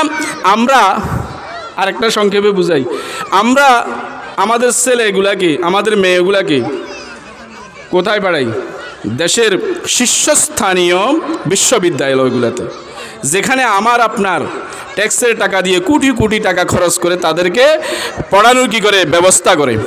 আর আপনি আর আমিও বলি যে ছেলেটা মানুষ হোক, ওখানে যাই কি হোক, মানুষ হোক, মানুষ হয়ে আসক পড়ালেখা করি। আসলে বাস্তবতা যদি তাকান, তারা কি সেখান থেকে মানুষ হয়ে আসতেছে, মানুষের স্বভাব নিয়ে আসতেছে, না হাইওয়ান জানোয়ারের স্বভাব নিয়ে আসতেছে? আপনাদের রাস্তা এটা বেশি দূরে যাওয়া লাগতো না। এই রাস্তা দিয়ে কলেজ বিশ্ববিদ্যালয়ের ছেলেমেয়েরা কীভাবে ঘোরাফেরা করে, এগুলো কি মানুষের স্বভাবে ঘোরাফেরা না গরু ছাগলের স্বভাবে ঘোরাফেরা করে? গরু ছাগলের স্বভাবে ঘোরাফেরা করে না? আচ্ছা দেখেন, ঢাকা বিশ্ববিদ্যালয় আমাদের দেশের সর্বশ্রেষ্ঠ বিদ্যাপীঠ, যেখানে জাতির কোটি কোটি কোটি কোটি হাজার হাজার কোটি টাকা কী করা হয়, খরচ করা হয়। ঢাকা বিশ্ববিদ্যালয়ের পাশ দিয়ে সাধারণ একজন মানুষ হাঁটতে কি ভালো লাগে না ভয় লাগে? কি বলেন, ভয় লাগে না? কেন ভয় লাগে? সুন্দরবনে যেরকম ঘুরতে বাঘের ভয় লাগে, ঢাকা বিশ্ববিদ্যালয়ের পাশে দিয়ে ঘুরতে তার চেয়েও বেশি কি লাগে, ভয় লাগে। কখন না মাথার উপরে ককলেট আসি পড়ে, কখন না আপনাকে আমাকে জঙ্গি বলে ধরে নিয়ে যায়, কখন না আপনার পকেটের টাকা কি করে ছিনতাই করে। এই ভয় আছে না নাই? কি বলেন, আছে না নাই? ভয় করার দরকার। আমরা হিংস্র জানোয়ারকে ভয় করতেছি, দেশের শীর্ষস্থানীয় বিদ্যাপীঠের সন্তানদেরকে, ছাত্রদেরকে ভয় করতেছি না? আচ্ছা দেখেন, এই ঢাকা বিশ্ববিদ্যালয় বলেন, চট্টগ্রাম বিশ্ববিদ্যালয় বলেন, আমাদের বাড়িতে কিছু পালা কুকুর আছে না? আছে রে, আছে তো। এখন আমাদের বাড়িতে যদি দূর থেকে অথবা রাস্তা দিয়ে দুইটা কুকুর চলে দুই দিক থেকে, একটা কুকুর আর একটা কুকুর কি সালাম করে, আসসালামু আলাইকুম ভাই কেমন আছেন, একটু চা নাস্তা খাই যান, আমি খাইতেছি, যেগুলো খান বলে না একজনের উপর একজন জাফাই পড়ে? কি বলেন, একজনের উপরে একজন জাফাই পড়ে না? বাড়ির ফালা কুকুরটা ঘেউ ঘেউ করে আরেকটা তাড়ানো শুরু করে দে না? কি বলেন, শুরু করে দে না? এখন আমরা যে সমস্ত সন্তানগুলোকে মানুষ হওয়ার জন্য আমরা দেশের শীর্ষস্থানীয় বিদ্যাপীঠগুলোতে দিয়েছি, সেই সমস্ত বিদ্যাপীঠের দিকে একটু তাকাই দেখেন। আমার সন্তান হোক, আপনার সন্তান হোক, আমার ছেলেটার মতের বিপরীত আরেকটা রাজনৈতিক দলের ছেলে যদি পড়ে, আপনার সন্তান তার মতের বিপরীত আরেকটা রাজনৈতিক দলের ছেলে যদি পড়ে, তার সামনে কি সুন্দর আচরণ হয় না? তাকে কুড়াল দিয়ে কোবায়। কি বলেন, সুন্দর আচরণ হয় না? কুড়াল দিয়ে কোবায়। তাকে ব্রাশ পায়ার করে না, তাকে আপ্যায়ন করায়। কি বলেন, আপ্যায়ন করা। এত হিংস্র হয়ে যায় কখনো কখনো আমরা আপনার পত্র পত্রিকায় দেখি যে তারা শিক্ষকদের, যাদের থেকে শিক্ষা নেবে শিক্ষকদেরকেও জুতা দিয়ে ভিড়ায়। ঠিক না বেঠিক বলেন, ঠিক না বেঠিক? আর আমাদের এই সমস্ত মাদ্রাসার ছাত্রগুলা জুতা হাতে নেওয়া তো দূরের কথা, আপনার আমার ওস্তাদের সকলের জুতা কি করে দেয়, সোজা করে দেয়, করে না? বলেন, মসজিদ থেকে বাইরে হবার সময় দেখবেন জুতাগুলাই দিকে কে করলো কই যে তাকওয়া মাদ্রাসার ছাত্ররা করছে। তাকওয়া মাদ্রাসার ছাত্র জুতা হাতে নেওয়া তো দূরের কথা, জুতা কারো উপরে নিক্ষেপ করা তো দূরের কথা, জুতাগুলাকে কি করে দেয়, সোজা করে দেয়। তো সুতরাং কোরআনের শিক্ষা ব্যতীত মানুষ কি হয় না, প্রকৃত মানুষ হয় না, মানুষ প্রকৃত মানুষ হয় না। এজন্য আল্লাহ তাআলা বললেন আর রহমান আল্লামাল কোরআন, রহমান তিনি যিনি কোরআন শিক্ষা দিয়েছেন। খলাকাল ইনসান, কোরআন শিক্ষা যখন আসবে সে কি হবে, প্রকৃত মানুষ হবে। এই কোরআন শিক্ষা অর্জন করি সে যদি ডাক্তার হয়, সে যদি ইঞ্জিনিয়ার হয়, সে যদি ঢাকা বিশ্ববিদ্যালয়েও পড়ে, সে যদি নর্থ সাউথেও পড়ে, সে যদি বিশ্বের শ্রেষ্ঠ বিশ্ববিদ্যালয়গুলোতেও পড়ে, তার ভিতরে কোরআনের নূর যে প্রবেশ করবে, কোরআনের আলো যে ঢুকবে, এই আলোর কারণে সে তার কাছে কখনো পশুর স্বভাব আসবে না। তার কাছে কি আসবে না, পশুর স্বভাব আসবে না। এজন্য আল্লাহ পাক এই সূরা রহমানের ভিতরে রহমানের পরিচয় দিতে গিয়ে কোরআনের শিক্ষার কথা আগে বলেছেন, তারপরে কি করেছেন, মানুষ। আরে আল্লাহর রসুল তো কোরআনের শিক্ষা যেখানে নাই, যে শিক্ষার সাথে কি নাই, রবের পরিচয় নাই। আমাদের দেশে দুই ধরনের শিক্ষা, এক শিক্ষার সাথে আল্লাহর পরিচয় আছে, আরেক শিক্ষার সাথে কি নাই, আল্লাহর পরিচয় নাই। বরঞ্চ সেই শিক্ষা অর্জন করে নাস্তিক হয়, সেই শিক্ষা অর্জন করে কি হয় না, নাস্তিক। আমাদের দেশে যত বড় বড় নাস্তিক আছে, সমস্ত বড় বড় নাস্তিকগুলো বড় বড় শিক্ষিত, বড় বড় কি শিক্ষিত। তাহলে এই শিক্ষায় তাদেরকে আস্তিক বানাইলো না নাস্তিক বানাইলো? হ্যাঁ, তাহলে দুই ধরনের শিক্ষা। এক ধরনের শিক্ষার দ্বারাই মানুষ আল্লাহকে চিনে, এক ধরনের শিক্ষা হলো ওহী, সেই শিক্ষা হলো ওহীর শিক্ষা, সেই শিক্ষা হলো ওহীর শিক্ষা, সেই শিক্ষা হলো অখরবী শিক্ষা। আর এক ধরনের শিক্ষা হলো যে শিক্ষায় মানুষকে নাস্তিক বানায়, সেই শিক্ষা হলো মানবরচিত শিক্ষা। সেই শিক্ষা হলো কি, মানবরচিত শিক্ষা, যে শিক্ষার সাথে ওহীর শিক্ষার সাথে কোনো কি নাই, সম্পর্ক নাই। যে শিক্ষা জড়জগতের শিক্ষা, যে শিক্ষা শুধু জৈবিক শিক্ষা, জীবন বাঁচানোর কি শিক্ষা, যে শিক্ষার ভিতরে কোনো মানবিকতা নাই, মানবিক শিক্ষা নাই। এজন্য আল্লাহ রসুল সাল্লাল্লাহু আলাইহি ওয়াসাল্লামের কাছে যেদিন ওহী এসেছেন, যেদিন সর্বপ্রথম ওহী আসলেন, আল্লাহর হাবিব মুহাম্মদুর রাসূলুল্লাহ সাল্লাল্লাহু আলাইহি ওয়াসাল্লামকে বলা হলো, কি বলা হলো, ইকরা ইকরা। জিবরাইল আলাইহিস সালাম বললেন, এ আল্লাহর হাবিব আপনি পড়ুন, আপনি পড়ুন ইকরা। আল্লাহর হাবিব কি বলেন, মা নাবি কারিন, আমি পড়তে জানি না, আমি পড়তে জানি না। আবারও বলল জিবরাইল আলাইহিস সালাতু ওয়াস সালাম, ইকরা, হে আল্লাহর হাবিব আপনি পড়ুন। আল্লাহর হাবিব বলেন, মা না বিকারিন, আমি পড়তে জানি না। তৃতীয়বার আবার বলা হলো, ইকরা, হে আল্লাহর হাবিব আপনি পড়ুন। আল্লাহ রসুল বললেন, মা না বিকারিন, আমি পড়তে জানি না। তিনবার একই উত্তর, তিনবার কি একই উত্তর। চতুর্থবার হযরত জিবরাইল আলাইহিস সালাম বললেন, ইকরা বিসমি রাব্বিকাল্লাযী খলাক, ইকরা বিসমি রাব্বিকাল্লাযী খলাক। হে আল্লাহর হাবিব আপনি পড়ুন ওই রবের নামে, ওই রবের নামে যে রব আপনাকে সৃষ্টি করেছেন, যে রব আপনাকে কি করেছেন, সৃষ্টি করেছেন। আল্লাহর হাবিব সাথে সাথে পড়া শুরু করলেন, ইকরা বিসমি রাব্বিকাল্লাযী খলাক, খলাকাল ইনসানা মিন আলাক। সাথে সাথে পড়া শুরু করলেন। তাফসীরের কিতাবের ভিতরে লেখেন, প্রথম তিনবার শুধু একটা শব্দ বললেন, ইকরা ইকরা ইকরা। আল্লাহর হাবিব বলেন, আমি পড়তে জানি না। তৃতীয়বার একটা লম্বা আয়াত বললেন, আল্লাহর হাবিব সাথে সাথে পড়া শুরু করলেন। সাথে সাথে কি করলেন? পড়া শুরু করলেন। কারণ কি? বলে কারণ হলো আল্লাহর হাবিবকে প্রথম 3 বার বলা হয়েছিল পড়ো পড়ো পড়ো। আল্লাহর হাবিব যে যুগে দুনিয়াতে আসছেন সেই যুগেও কি দুনিয়াবি লেখাপড়া ছিল না? ছিল। সেই যুগেও দুনিয়াবি লেখাপড়া সে ছিল। সেই যুগও বিজ্ঞান ছিল, দুনিয়াবি লেখাপড়া ছিল। যে লেখাপড়ার মাধ্যমে আবু জাহেল হয়েছে। আবু জাহেল নাম উপাধিত ছিল আবুল হেকম। আবুল হেকম অর্থাৎ আমাদের দেশে বুদ্ধিজীবী বলে না, আবুল হেকম মানে বুদ্ধিজীবীদের পিতা। বুদ্ধিজীবীদের পিতা। আমাদের দেশে কিছু বুদ্ধিজীবী আছে না, কুবুদ্ধি করতে করতে সারাদিন মাথার চুল একটাও নাই। সারাদিন বসে বসে কী করে? কুবুদ্ধি করে। কুবুদ্ধি করতে করতে মাথার চুলগুলো একেবারেও নাই। আবার নাম দিছে বুদ্ধিজীবী কবরস্থান। বুদ্ধিজীবী কবরস্থান মানে সেখানে বুদ্ধিজীবী ছাড়া আর কাউকে কি দেওয়া হবে না, দাফন করা হবে না। অথচ আল্লাহ রসুল বললেন তোমরা ভালো মানুষের সাথে কবর দাও। ভালো মানুষের সাথে কি দাও? কবর দাও। যেখানে ভালো ভালো মানুষ, নেককার মানুষ, দিনদার মানুষ, ইমানদার মানুষ দাফন করা হয় সেখানে কি দাও? কবর দাও। আল্লাহ রসুলের হাদিস। হজরতে কাসেম নানুতুবি রহমতুল্লাহ আলাই, হজরতে কাসেম দারুল উলুম দেওবন্দের প্রতিষ্ঠাতা কাসেম নানুতুবি রহমতুল্লাহ আলাইকে এক খাদেম জিজ্ঞাসা করে, বিচন দিয়ে বাতাস করতেছে আর প্রশ্ন করতেছে, হ্যাঁ হুজুর, আল্লাহর রসুল যে বললেন ভালো মানুষের কবরের ভিতরে কবর দেওয়ার জন্য, ভালো মানুষের সাথে কবর দিলে লাভ কি হবে? যে ভালো সে নেকামল নিয়ে গেছে সে কবরের ভিতরে কিভাবে শান্তি পাবে? আর যে ভালো না, ইমান আমল নিয়ে যাইতে পারে নাই, তারে কবর দিয়ে সেখানে লাভ কি হবে? সে তো আযাবেই ভোগ করবে। তো আল্লাহ রসুল ভালো মানুষের সাথে কবর দেওয়ার জন্য কি জন্য বললেন? হযরতে কাসেম নানুতুবি রাহমাতুল্লাহ আলাইহি বললেন খাদেমকে তো হাদিসের একাডেমিক আলোচনা করে বোঝানো সম্ভব হবে না, তার কাছে জ্ঞান নাই, তার কাছে জ্ঞান নাই। হযরতে কাসেম নানুতুবি রহমতুল্লাহ আলাইহি বলেন, তুমি বাতাস করতেছো কাকে? বাতাস করতেছো কাকে? বলে হুজুর আপনাকে। বাতাস করতেছি আপনাকে। বলে আমার আশেপাশে যারা বসিয়েছে এদের গায়ে লাগতেছে কিনা? লাগতেছে তো একটু একটু একটু একটু কি লাগতেছে। কাজে এই জন্য আল্লাহর হাবিব বলছে ভালো মানুষের সাথে তোমরা কবর দাও। ভালো মানুষের কবরের ভিতরে আল্লাহ পাকের রহমতের জোশ যখন চলে আসবে, আশেপাশে যদি বদকারও থাকে তারও একটু একটু ভাগ পাবে, তারও একটু একটু ভাগ পাবে। এখন আমরা কি করি? চৌধুরীদের পারিবারিক কবরস্থান, তার মানে এখানে আর কাউকে কবর দেওয়া যাবে না। বুদ্ধিজীবী কবরস্থান, এখানে আর যারা ভালো বুদ্ধি করে তাদেরকে দেওয়া যাবে না, যত কুবুদ্ধিয়াল আছে সেখানে কি দেওয়া হবে? কবর দেওয়া হবে। তো এদেরকে যখন আযাব শুরু হবে, রহমতের এদের কাছে রহমত আসার কোনো সুযোগ থাকবে? সুযোগ থাকবে না।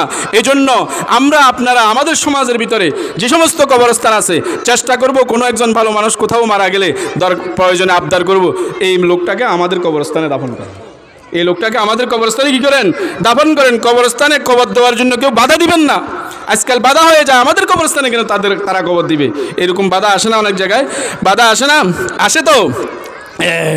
এই জন্য আল্লাহর হাবিব মুহাম্মদুর রাসূলুল্লাহ সাল্লাল্লাহু আলাইহি ওয়াসাল্লাম বলছেন যে আমি পড়তে জানি না, দুনিয়ার পড়া যে পড়া পড়ি মানুষ বুদ্ধিজীবী হয়, কুবুদ্ধি করে, যে পড়া পড়ি নাস্তিক হয়, সেই পড়া আমি পড়তে জানি না। ইকরা, কোন পড়া পড়বো? যে পড়ার সাথে রবের কোনো সম্পর্ক নাই, খোদার পরিচয় নাই, সেই পড়া তো আমি পড়বো না। যখন চতুর্থবার আল্লাহর হাবিবকে হযরতে জিবরাইল আলাইহিস সালাম বললেন ইকরা বিসমি রাব্বিকাল্লাযী খালাক, ইকরা বিসমি রাব্বিকাল্লাযী খালাক। এখন পড়ার ভিতরে রবের পরিচয় পাওয়া গেছে না পাওয়া যায় নাই? সৃষ্টিকর্তার পরিচয় পাওয়া গেছে কি পাওয়া যায় নাই? কি বলল? হে আল্লাহর হাবিব আপনি পড়ুন ইকরা বিসমি রাব্বিকাল্লাযী খালাক, ওই রবের নামে যে রব আপনাকে সৃষ্টি করেছেন। আল্লাহর হাবিব বলেন এখন পড়ার ভিতরে খোদার পরিচয় পাওয়া গেছে, রবের পরিচয় পাওয়া গেছে, আর দেরি করা যাবে না, আর দেরি করা যাবে না। এজন্য আল্লাহর হাবিব সাথে সাথে পড়া শুরু করলেন ইকরা বিসমি রাব্বিকাল্লাযী খালাক, খালাকাল ইনসানা মিন আলাক। এখন আসেন, আল্লাহ পাক বললেন রহমানের পরিচয় দিতে গিয়ে আর রহমানু আল্লামাল কোরআন। আর আল্লাহর হাবিব মুহাম্মদুর রাসূলুল্লাহ সাল্লাল্লাহু আলাইহি ওয়াসাল্লাম বললেন খায়রুকুম মান তাআল্লামাল কোরআন, খায়রুকুম মান তাআল্লামাল কোরআন। আল্লাহ বলেন রহমান তিনি যিনি কোরআন শিক্ষা দিয়েছেন, আর আল্লাহর হাবিব বলেন দুনিয়ার ভিতরে সবচেয়ে শ্রেষ্ঠ মানুষ ওই সমস্ত মানুষ যারা কোরআন শিক্ষা দেয় এবং শিক্ষা নেয়। কোরআন শিক্ষা দেয় এবং শিক্ষা নেয়। উলামাই কেরাম বুঝবেন, এখানে কোরআন শরীফের ভিতরে যত জায়গায় আল্লামা আছে অর্থাৎ শিক্ষা দেওয়ার কথা আছে, আর রহমান ও আল্লামাল কোরআন, আল্লামাল ইনসান, আল্লামা বিল কলম, আল্লামাল বিল কলম, আল্লামা আদামাল আসমা। এই যত জায়গাতে আল্লামা শব্দ আছে সব জায়গাতে আল্লামার ফাইল, আল্লামার কর্তা, আল্লামার ফাইল, আল্লামার কর্তা হলো আল্লাহ। কে? আল্লাহ। আল্লামাল কোরআন কে শিক্ষা দিয়েছে? কোরআন আল্লাহ। আর দুনিয়াতে আমাদেরকে, আপনাদেরকে, আপনার সন্তানকে, আমার সন্তানকে কোরআন শিক্ষাদের কোনে ওলামাই কেরাম। কে শিক্ষাদের? ওলামাই কেরাম। তাদের সম্পর্ক কি বলেন? আর রহমানু খায়রুকুম মান তাআল্লামাল কোরআন। তোমাদের ভিতরে শ্রেষ্ঠ মানুষ হলো যারা কোরআন শিক্ষা দেয়, যারা কোরআন কি দেয়? শিক্ষা দেয়। তাহলে তারা শ্রেষ্ঠ কেন হলো? ওই যে আল্লাহ যে কাজ করছেন তারাও সেই কাজ করতেছেন। আল্লাহ যে কাজ করছেন, আল্লাহ কোরআন শিক্ষা দিয়েছেন। এখন দুনিয়াতে আল্লাহর বান্দারা কি দিতেছেন? আমাদের সন্তানগুলাকে কি দিতেছেন? কোরআন শিক্ষা দিয়েছেন। আল্লাহর কাজ এই সমস্ত বান্দাই করে। এই জন্য দুনিয়ার ভিতরে আল্লাহর কাজটা কি ভালো না মন্দ? আল্লাহর কাজ ভালো। এই জন্য দুনিয়াতে এই সমস্ত মানুষগুলা সবচেয়ে ভালো। এই সমস্ত মানুষগুলা কি সবচেয়ে ভালো। এই জন্য এই প্রতিষ্ঠানগুলোর পিছনে আমরা ছাত্র দিয়ে, বুদ্ধি দিয়ে, টাকা পয়সা দিয়ে সহযোগিতা করে এই প্রতিষ্ঠানগুলোকে টিকে রাখতে হইব। টিকাই রাখলেই কোরআন দুনিয়াতে টিকে থাকবে। কোরআন দুনিয়াতে কি থাকবে? টিকে থাকবে। কোরআন যতদিন দুনিয়াতে টিকে থাকবে ততদিন এই দুনিয়ার আসমান, এই দুনিয়ার সামানা আসমান, এই দুনিয়ার বিছানা জমিন টিকে থাকবে। কোরআন যেদিন দুনিয়া থেকে চলে যাবে সেদিন এই দুনিয়ার সামিয়ানা আসমান আর এই জমিন বিছানা টিকি থাকবে না। থাকবে? বলেন এই যে প্যান্ডেলটাতে অনেকগুলো খুঁটি দিছে না, কি বলেন? এটা টিকে রাখার জন্য। এই বিশাল আসমানের কোনো খুঁটি আছে? আছে? এই বিশাল আসমানটাকে টিকে রাখছেন কিসে? আল্লাহ পাকের কোরআনে। কিসে রাখছেন? আল্লাহ পাকের কোরআনে। এই জন্য এই কোরআন দুনিয়াতে যদি টিকে থাকতে হয় তাহলে আমাদেরকে তিনটা কাজ করতে হবে। এটা বলি শেষ। এই তিনটা কাজ করতে হবে কোরআন নিয়ে। কি কি? কোরআন পড়া, বিশুদ্ধভাবে কোরআন পড়া, তারপরে কোরআন বুঝা, কোরআন বুঝা, কোরআন মানা, কোরআন মানা। আর কিছু নিতে না পারলেও এই তিনটা কথা নেবেন।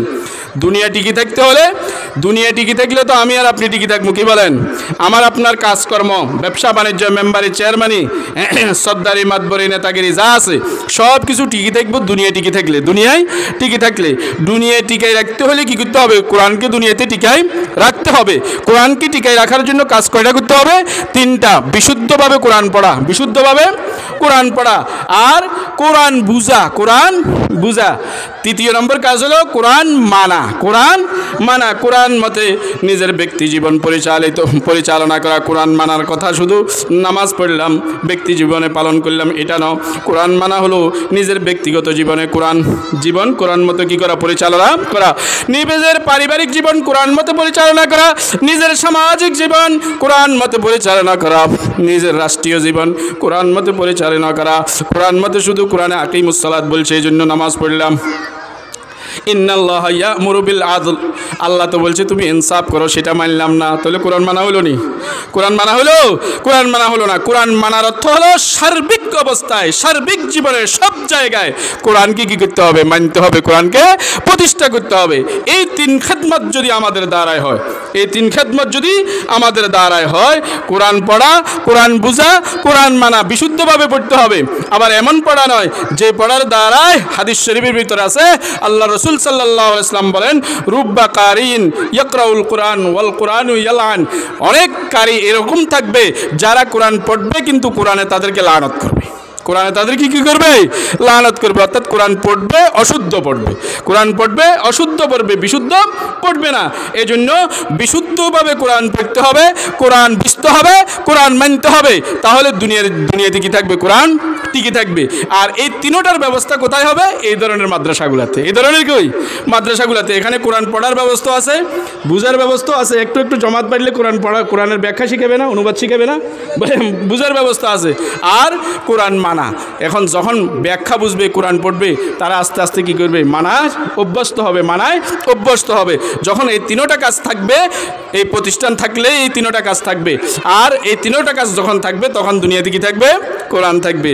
হাকিমুল উম্মত মুজাদ্দিদ মিল্লাত আল্লামা আশরাফ আলী থানভী রাহমাতুল্লাহ আলাইহি বলেন, যে এলাকার মানুষ, যে সমাজের মানুষ কোরআন শরীফ নিয়ে তিনটা কাজ করবেন, আল্লাহ তাআলা ওই এলাকার মানুষের কোনো অভাব রাখবে না, কোনো অভাব রাখবে না। একটা হলো তাসহিহ কোরআন, কোরআন বা কি বিশুদ্ধভাবে পড়া এবং পড়ার ব্যবস্থা করা, পড়া এবং পড়ার ব্যবস্থা করা। দ্বিতীয় নম্বর তাজিমে কোরআন, কোরআনকে সম্মান করা, কোরআনকে কী করা, সম্মান করা। কোরআনকে কোথাও নিচে রাখবেন না, কোরআনকে ভালো জায়গায় রাখবেন, যেখানে বালিটালি পড়ে না। শোকেসের ভিতরে রাখবেন, শোকেসের উপরে না। শোকেসের ভিতরে বিলাই কুকুর এগুলো থাকে, কিন্তু উপরে থাকে কি কোরআন শরীফ। বিলাই কুকুরের উপরে কি পড়তে পারবে না, বালু পড়তে পারবে না, কোরআন শরীফের উপরে কি পড়ে, বালি পড়ে। এটাকে কোরআনের অসম্মানী, এটা হলো কি কোরআনের অসম্মানী। কোরআন বিশুদ্ধভাবে পড়া তসিয়ে কোরআন, তাজিম কোরআন, আর একটা হলো তকরিমে হামেলে কোরআন। যারা কোরআনের দ্বারক বাহক, যারা কোরআন নিয়ে মেহনত করে, যারা কোরআন পড়ে, যারা কোরআন পড়ায়, এদেরকে সম্মান করা, এদেরকে কি করা, সম্মান করা। এই তিন কাজ যদি আমাদের থেকে পাওয়া যায়, আল্লামা আশরাফ আলী থানভী রাহমাতুল্লাহ আলাইহি বলেন, ওই এলাকাতে কোনো অভাব থাকবে না। যদি তোমাদের সন্দেহ হয় তাহলে করকে দেখো, করকে দেখো। উনি লেখেন যে করি দেখো, এই কাজটা করি দেখো, কারণ আল্লাহ নিজেই ঘোষণা করেছেন, ওয়ামান আরাযা আন যিকরিহি ফাইন্না লাহু মাইশাতান দনকা। যে ব্যক্তি কোরআন থেকে দূরে সরে যাবে, তার দুনিয়ার হায়াত অত্যন্ত কষ্টদায়ক হবে, দুনিয়ার হায়াত অত্যন্ত কি হবে, কষ্টদায়ক হবে। তাহলে কোরআন ধরে রাখলে দুনিয়ার হায়াতের কষ্ট কি হয়ে যাবে, দূর হয়ে যাবে। এজন্য আমরা এই প্রতিষ্ঠানকে বুদ্ধি দিয়ে, পরামর্শ দিয়ে, টাকা দিয়ে, পয়সা দিয়ে, ছাত্র দিয়ে সহযোগিতা করবো তো ইনশাআল্লাহ, করবো তো। কমাস কম একটা ছেলেকে হলে আলেম বানাইবেন, একটা ছেলেকেও কীভাবে কী করবেন, আলেম হাফেজ বানাইবেন, আর বাকি সবাইকে দ্বীনি শিক্ষা প্রথমে দিবেন। এরপরে আপনি ভার্সিটিতে, এরপরে আপনি স্কুলে কলেজে পড়ান, কোনো সমস্যা নাই। কোরআন নূর আগে ভিতরে কি করতে হবে, প্রবেশ করাই দিতে হবে। কোরআনের নূর যদি ভিতরে আগে প্রবেশ করে, সে ভার্সিটিতে গেলেও আল্লাহকে কি করবে না, ভুলবে না। ডাক্তার হলেও আল্লাহকে ভুলবে না। মুসলমানের ভিতরে ডাক্তারেরও দরকার আছে, দরকার নাই? বিজ্ঞানীকেও কি আছে, দরকার আছে। এখন মুসলমানের ভিতরে যদি ডাক্তার না থাকে, আর অমুসলমান যদি সবাই বলে যে আমরা মুসলমানের চিকিৎসা করতাম না, তখন আমরা ডাক্তার কোথায় পাবো, কোথায় পাবো? বৈজ্ঞানিকেরা যদি কয় যে আমরা প্রযুক্তি সরবরাহ করব না মুসলমানদেরকে, তখন আমাদের ভিতরে যদি বৈজ্ঞানিক না থাকে, তাহলে আমরা প্রযুক্তি কোথায় পাবো, অস্ত্র কোথায় পাবো? লাগবে না? লাগবে। সেগুলো পড়তে হবে এবং সেগুলো ফরজ আলাল কাফায়া। কিন্তু প্রথমে কোরআনের শিক্ষা হলো ফরজ, ফরজে আইন, ফরজে আইন, ফরজে আইন যেটা, সেটা আগে শিক্ষা দিতে হবে, তারপরে দুনিয়ার জন্য অন্যান্য শিক্ষা দেন, তাহলে কোনো সমস্যা হবে না। আল্লাহ তাআলা আমাদের সবাইকে বুঝার তৌফিক দান করুক। ওয়া মা আলাইনা ইল্লাল বালাগ। আসসালামু আলাইকুম ওয়া রাহমাতুল্লাহ।